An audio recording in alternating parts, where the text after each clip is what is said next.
It has been a while since we've had a chance to chat, and usually we tend to have some fun games, and this is a little more serious visit. But Paul Brandt's on the line. How are you, sir?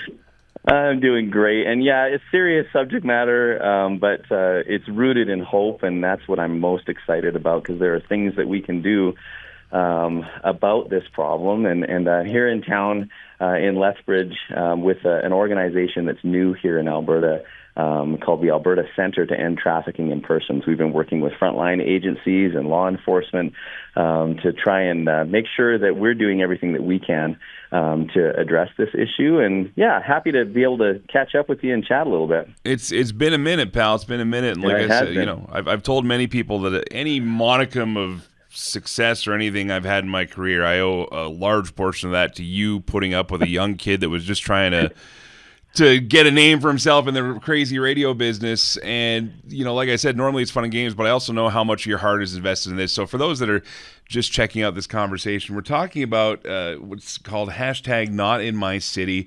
You started this years ago, and it's a hard subject, I feel, sometimes for people to understand because a lot of us feel we don't see it directly, so it can't possibly be impacting our communities. But the human trafficking thing is very real.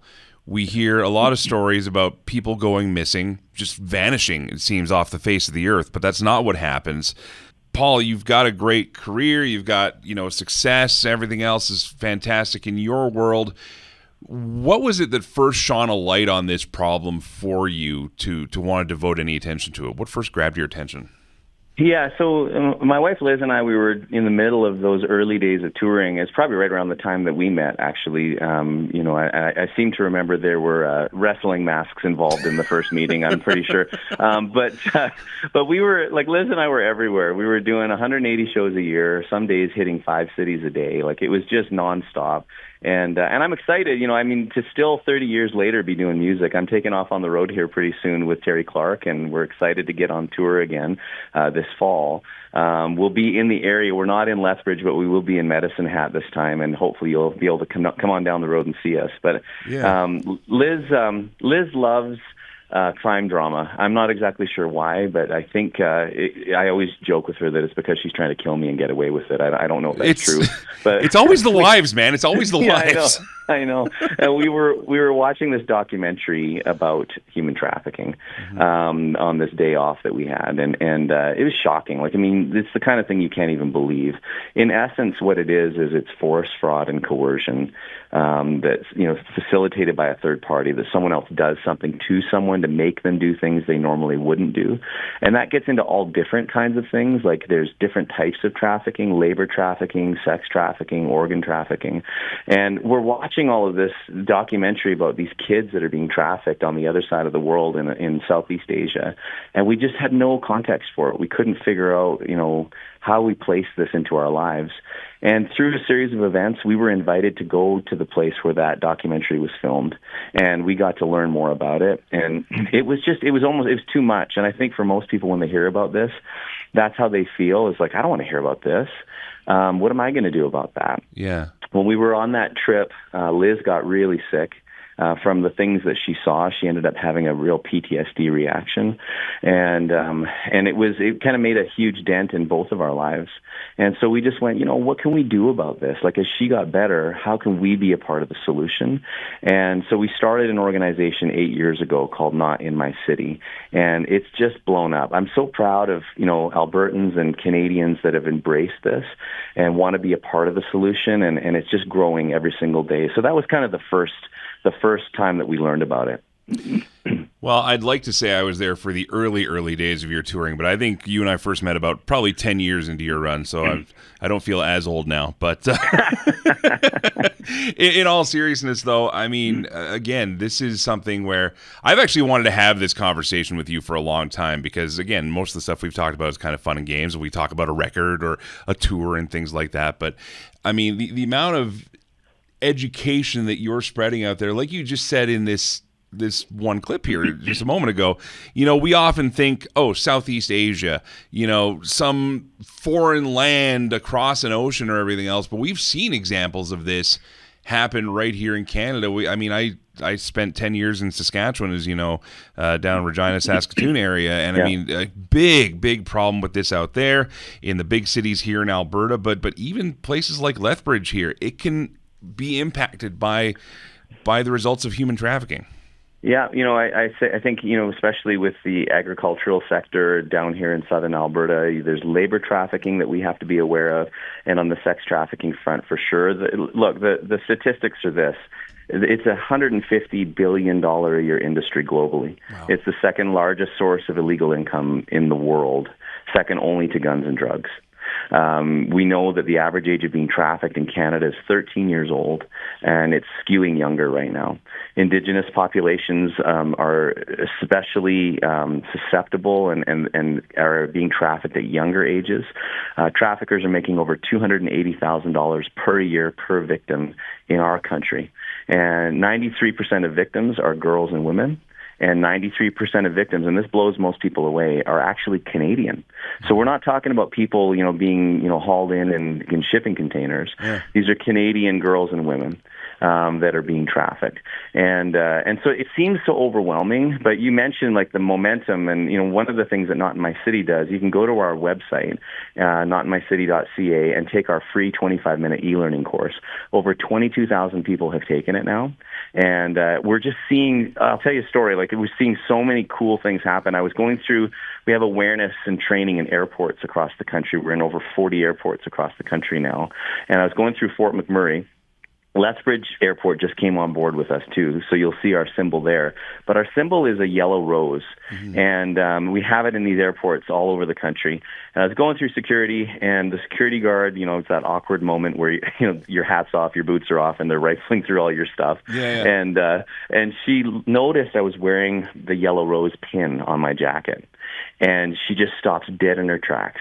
And I love this story. She goes, I took your training a month ago, and 2 weeks ago, I identified a trafficking victim, and I knew what to do. Wow.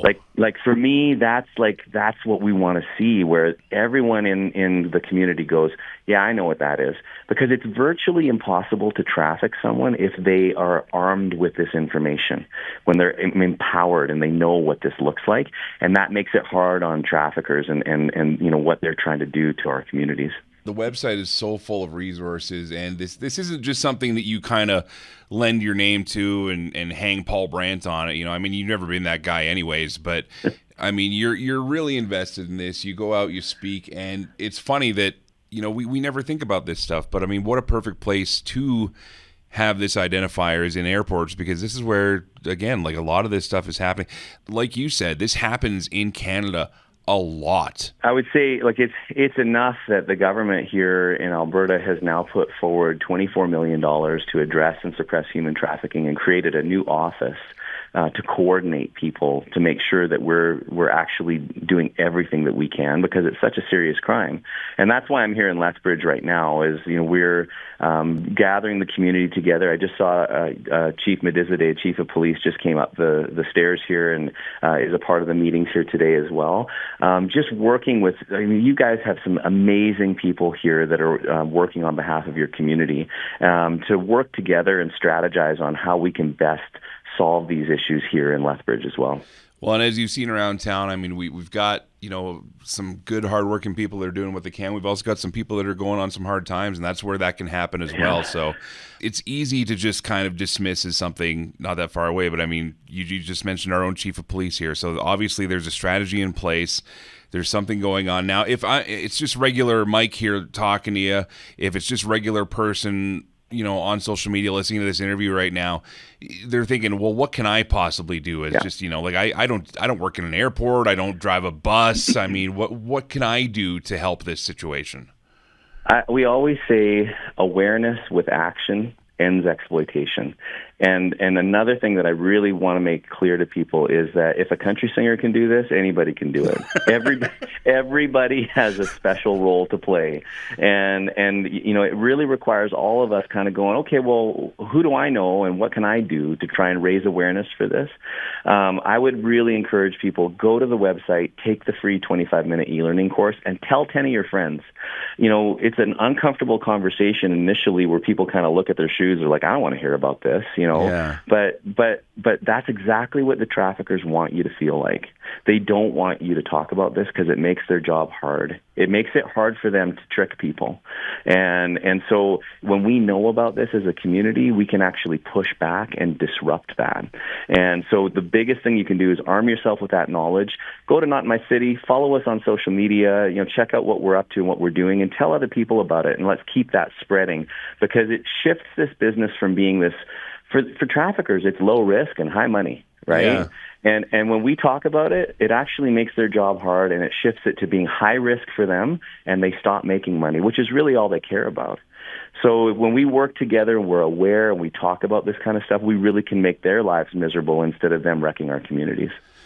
And that's just it. Think of yourself. Think of, if you have kids, even if you're not a parent yourself, think of kids in your life and your family. Like you said, the ages are so young now, 12 and under. I mean, it's absolutely insane. Paul, thank you for bringing the hashtag NotInMyCity to Lethbridge here. And anybody listening out there, thanks for taking the time to engage in this conversation with us. Yeah, I hope next time I see you, we can, just catch up on old times and everything else. But Paul, in all sincerity, this is, like I said, you've always been a guy that attaches your heart to causes that you believe in fully, and I've never known you to be a guy that looks for an angle. Like this isn't a promotional campaign per se. You know what I mean? Like some people will try and get in on a charity or an angle, but you've been putting your heart and soul in this, and you and Liz have been, two of the most steadfast, honest people I know. So, yeah, just thank you for bringing the message here to Lethbridge, and we're going to do our part here at the ranch. Thanks, Mike. I appreciate you, buddy. And next time I show up, I'll bring my wrestling mask. Do it.